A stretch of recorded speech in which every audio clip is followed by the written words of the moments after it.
Hi, இன்றைக்கி நம்ம mushroom Manchurian தாங்க செய்ய போகிறோம். வாங்க எப்படி செய்கிறதுன்னு பார்க்கலாம். ஃபஸ்ட்டு ஒரு மிக்சிங் பவுலில் நம்ம எடுத்து வச்சுக்கிற 1 கப் மைதா மாவு ஆட் பண்ணிக்கலாம். கூடவே 1/2 கப் சோள மாவு, மிளகாய்த்தூள், குருமிளகுத்தூள், இஞ்சி பூண்டு விழுது, தேவையான அளவு உப்பு சேர்த்துட்டு கொஞ்சம் கொஞ்சமாக தண்ணி சேர்த்து இதை ஃபஸ்ட்டு கலந்துடலாம்.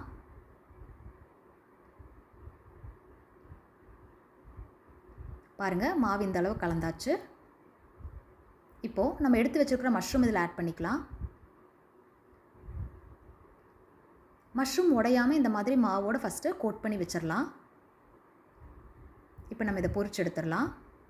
அதுக்கு ஒரு பேனில் பொரிக்கிறதுக்கு தேவையான அளவு எண்ணெய் சேர்த்துக்கலாம். எண்ணெய் நல்லா காஞ்சதும் நம்ம மஷ்ரூம் ஒவ்வொன்றா போட்டு பொரிச்சு எடுத்துடலாம். மஷ்ரூம் முடிஞ்ச வரைக்கும் இந்த மாதிரி பெரிய பெரிய பீசஸாக போட்டுக்கோங்க, அப்போ தான் மஞ்சூரியனுக்கு நல்லாயிருக்கும். அவ்வளோதான். இதே மாதிரி மீதி இருக்க எல்லாத்தையும் ஃபஸ்ட்டு பொரிச்சிடலாம். பாருங்கள், நான் மஷ்ரூம் எல்லாத்தையும் இந்த மாதிரி பொரிச்சு எடுத்துட்டேன். இப்போ நம்ம மஞ்சூரியன் செய்ய ஸ்டார்ட் பண்ணலாம். அதுக்கு ஒரு பேனில் கொஞ்சமாக ஆயில் விட்டுட்டு பொடிசாக நறுக்கி வச்சுருக்கிற பூண்டும் இஞ்சி இதில் சேர்த்திடலாம்.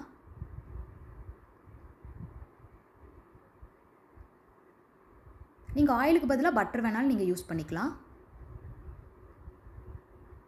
சேர்த்துட்டு இது லைட்டாக இந்த மாதிரி ஒரு தடவை தாளித்து விட்டுடலாம். இப்போது பெருசாக நறுக்கி வச்சுருக்கிற வெங்காயம் ப்ளஸ் கேப்சிகம் ரெண்டையும் சேர்த்துட்டு இதையும் லைட்டாக ஒரு தடவை தாளிச்சிடலாம். இப்போ நம்ம எல்லா சாஸஸையும் ஆட் பண்ணிடலாம். First tomato ketchup,